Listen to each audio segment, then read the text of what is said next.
कोल्हापुर, महाराष्ट्र का एक प्राचीन शहर।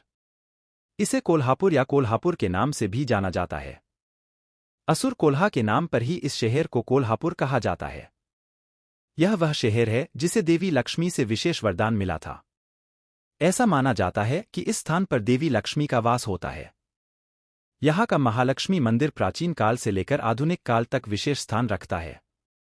महालक्ष्मी मंदिर को 51 शक्तिपीठों में से 18वां स्थान प्राप्त है। मंदिर का इतिहास जितना दिलचस्प है, यहाँ की वास्तुकला भी उतनी ही दिलचस्प है। कहा जाता है कि आज तक कोई भी वैज्ञानिक मंदिर परिसर में मौजूद खंभों की गिनती नहीं कर पाया है। आइए जानते हैं इस अद्भुत मंदिर के बारे में कुछ जानकारी। मंदिर का इतिहास वैकुंठ में भगवान विष्णु और देवी लक्ष्मी के बीच हुए युद्ध से जुड़ा है। एक बार जब भगवान विष्णु वैकुंठ में विश्राम कर रहे थे, तब भृगुमुनि ने जाकर विष्णु की छाती पर अपने पैरों से लात मारी। हालांकि विष्णु भृगुमुनि को कोई शाप या क्रोधित शब्द नहीं देते हैं। इसके बजाय वह आतिथ्य सत्कार दिखाता है। देवी लक्ष्मी तब क्रोधित हो जाती हैं जब भृगु महर्षि विष्णु को अपना अपमान करने के बावजूद उनका सम्मान करते हुए देखते हैं और विष्णु से झगड़ा करने और वैकुंठ को छोड़कर भूलोक में रहने का फैसला करते हैं। उस अवसर पर कोल्हापुर वह स्थान है जहां देवी लक्ष्मी पृथ्वी पर बसीं। देवी देवता जो भी करते हैं उसके पीछे जनवरी से जनवरी का कल्याण होता है। यहां भी देवी लक्ष्मी के कोल्हापुर आने का एक अनिवार्य कारण है। पौराणिक कथा के अनुसार कोल्हापुर में कोल्हा नामक राक्षस था। वह कई बार वहां के लोगों को परेशान करता था। वह इस स्थान पर तालाब के पास आता था और वहां का सारा पानी पी जाता था और लोगों और मवेशियों के लिए पानी नहीं रहता था। राक्षसी आक्रमणों से तंग आकर लोग देवी पार्वती से प्रार्थना करते हैं। यह देखकर देवी लक्ष्मी पृथ्वी पर आने के इरादे से विष्णु से युद्ध करती हैं। फिर वह पृथ्वी पर राक्षस कोल्हा को मारने के लिए निकल पड़ती है।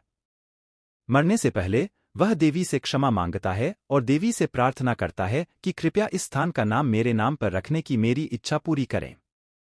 इस प्रकार राक्षस कोल्हा या कोल्हासुर के नाम पर इस शहर का नाम कोल्हापुर पड़ा। कोल्हापुर को पहले करवीर या करवीर के नाम से जाना जाता था, इसलिए जिस तालुक में कोल्हापुर शहर स्थित है उसका नाम करवीर है। लक्ष्मी और विष्णु दोनों करवीर क्षेत्र में स्थायी रूप से निवास करते हैं और महाप्रलय के दौरान भी उनका साथ नहीं छोड़ते हैं। माना जाता है कि मां जगदंबा अपने दाहिने हाथ में करवीरा क्षेत्र को धारण करती है, इसलिए यह क्षेत्र सभी विनाश से सुरक्षित है।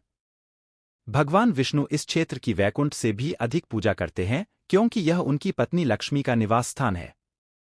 ऐसा माना जाता है कि प्रभु श्री दत्तात्रेय आज भी प्रतिदिन दोपहर को यहां भिक्षा मांगने आते हैं।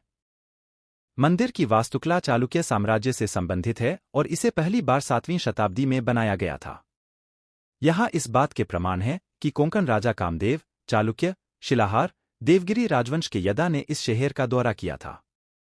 इतिहास कहता है कि श्री आदि शंकराचार्य ने छत्रपति शिवाजी महाराज और संभाजी के साथ मंदिर का दौरा किया था, जिन्होंने इस पवित्र स्थान पर शासन किया था।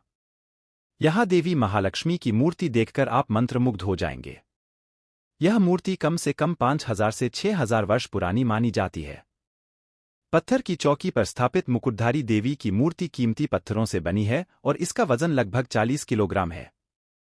काले पत्थर में उकेरी गई महालक्ष्मी की छवि 3 फीट ऊंची है और मंदिर की एक दीवार पर श्री यंत्र खुदा हुआ है।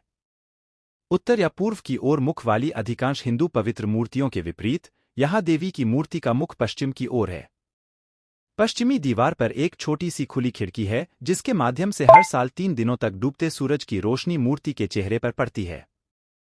किरणोत्सव, सूर्य किरणों का त्योहार महालक्ष्मी मंदिर में मनाया जाता है जब सूर्यास्त के समय सूर्य की किरणें सीधे भगवान पर पड़ती हैं। कहा जाता है कि साल में 3 दिन सूर्य भगवान महालक्ष्मी की पूजा करते हैं। यह रथ सप्तमी के अवसर पर होता है।